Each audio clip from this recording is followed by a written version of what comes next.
शुभ योग कौन कौन से बन रहे हैं और कितनी इंपॉर्टेंट ये तिथि है, इन 3 दिनों का कार्यक्रम कितना अहम हो जाता है? देखिए, ये तिथि इसलिए बहुत इंपॉर्टेंट हो जाती है नवजोत जी, आपने स्टार्टिंग में बताया। अगर उस दिन की योग की बात करूं मैं, कितना सुंदर समय है उस दिन का, सिद्धि योग है उस दिन, गुरुवार का दिन है, आप देख सकते हैं 10वीं तिथि है, हस्त नक्षत्र है अपने आप में। और वास्तविकता में यही वो दिन था जब भगवान राम के ही वंशज भागीरथ जी माता गंगा को इस धरती पर लेकर के आए थे।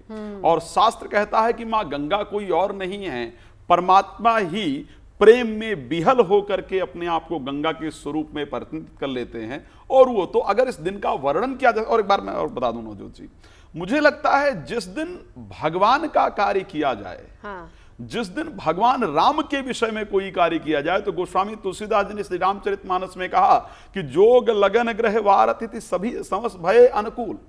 जो अपने आप ग्रहों की बात की जाए, योग की बात की जाए, तिथि की बात की जाए, सबकी बात की जाए, तो अपने आप अनुकूल हो जाते हैं।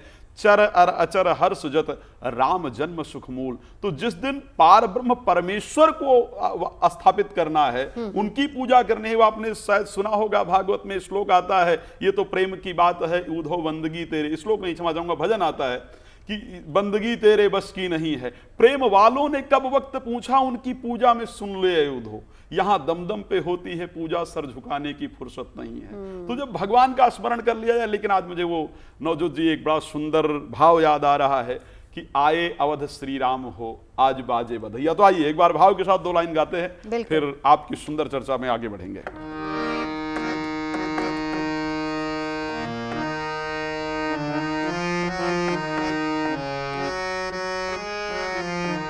आए अवध श्री राम हो, आज बाजे बधैया। आए अवध श्री राम हो, आज बाजे बधैया। बाजे बधैया, हाँ बाजे बधैया, बाजे बधैया, बाजे बधैया। आए अवध श्री राम हो, आज बाजे बधैया। आए अवध श्री राम हो, आज बाजे बधैया। जीते असुर संग्राम हो, आज बाजे बधैया। जीते असुर संग्राम हो, आज बाजे बधैया। सोचिए, भगवान राम अवध में अपने वास्तविक स्वरूप में स्थापित हो पाए, उसके लिए हमने कितने दिन लड़ाई किया। भगवान राम ने रावण से लड़ाई किया था, असुरों से लड़ाई किया था, लेकिन हमने बहुत दिन तक कोर्ट के चक्कर काट करके फिर इस युद्ध को जीता। इसलिए कहते हैं जीते असुर संग्राम हो, आज बाजे बधैया।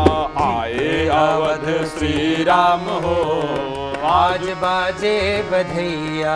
14 बरस का वनवास बीता, 14 बरस का वनवास बीता। वनवास बीता, हाँ वनवास बीता, वनवास बीता, हाँ वनवास बीता। आए अवध में लखन राम सीता। आए अवध में राम सीता। लेते अखिल विश्राम हो, आज बाजे बधैया। आए अवध में राम हो, आज बाजे बधैया। तो इससे सुंदर पल नवजोत जी नहीं हो सकता है कि 540 वर्ष करीब हमने इस दृश्य को देखने के लिए हमारे पुरखों ने इंतजार किया है, और आज हम जीएनटी के माध्यम से अपने घरों में बैठे लोग देख पा रहे हैं, और हम आपके साथ इस क्षण को एंजॉय कर रहे हैं। राम से हम बहुत कुछ सीख सकते हैं जी। और सबसे बड़ी बात, लोकतंत्र की अगर बात करें तो वो राम राज्य में भी लोकतंत्र था, और वही आज भी अंतिम पंक्ति में खड़े हर व्यक्ति का हक उसको मिलना चाहिए। क्या कुछ और वर्णन है? मैं रामचरितमानस की ही अगर बात करूं, कौन कौन सी ऐसी कथाएं हैं जो हम सीख सकते हैं प्रभु श्री राम से? राम जी से सीखने के लिए तो एक बात मैं आपको बता दूं नवजोत जी, बड़ा स्पष्ट है कि बिना, अगर हम राम जी से कुछ सीख लेना, बिना राम को सीखे इस दुनिया में जीना मुश्किल है। वो चंद्रांशु जी महाराज ने बड़ी अच्छी बात कही। यस बिल्कुल। और अगर राम जी को हम सीख ले तो वास्तविकता में हमारा जीवन बन जाए। राम जी को आप सोचिए, मैं एक पति पत्नी के रिलेशन पर बात करूंगा। पति पत्नी के रिलेशन पर एक शब्द कहा जाता है, 2 शब्द आता है शास्त्र के अंतर्गत, साथ और संग, है ना।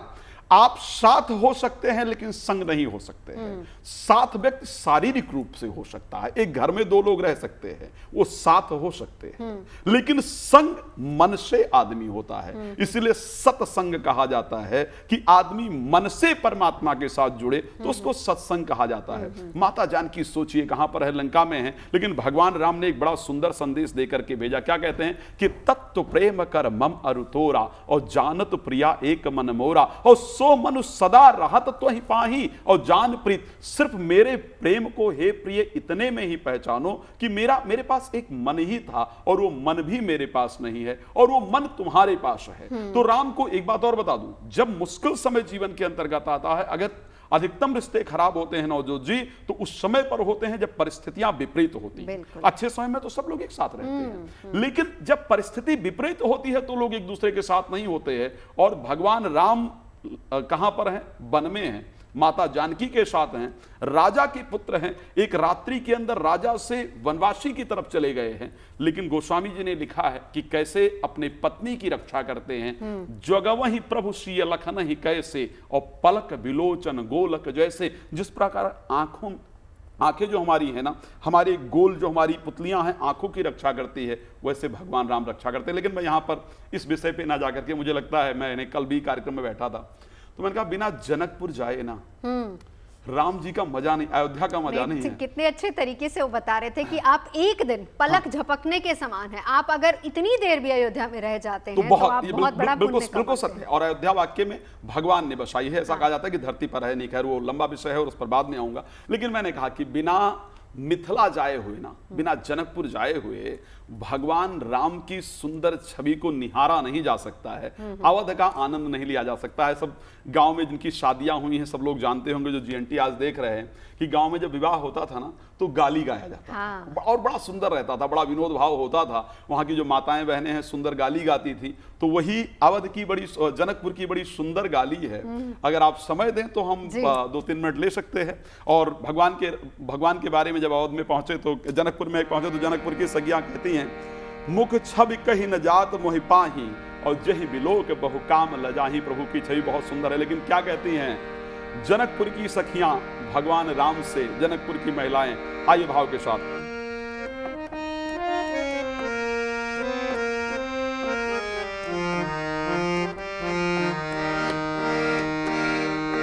राम जी से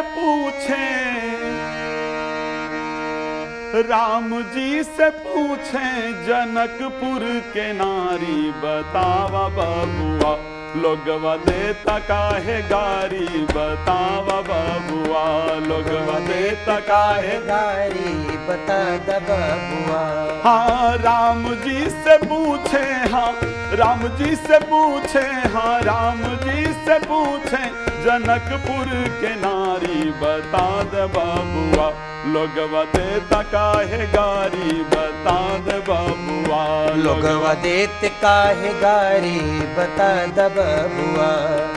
हम तुझसे पूछेला ए धनुर्धारी, हम तुझसे पूछेला ए धनुधारी, हम तुझसे पूछेला ए धनुर्धारी, हम तुझसे पूछेला ए धनुधारी।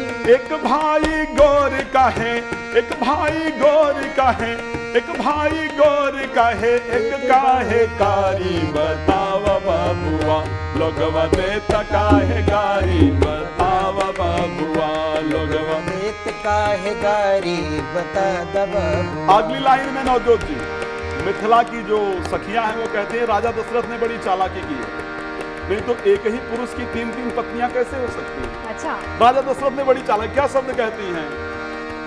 राजा दशरथ जी कैले होशियारी, राजा दशरथ जी कैले होशियारी, राजा दशरथ जी कैले होशियारी, राजा दशरथ जी कैले होशियारी।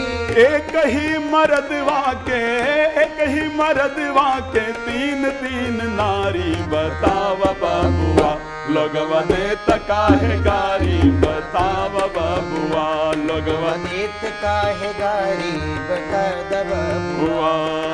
राम जी से पूछे, हाँ राम जी से हाँ राम जी से पूछे जनकपुर के नारी, बतावा बाबुआ लोगवा देता काहे गारी, बतावा बाबुआ।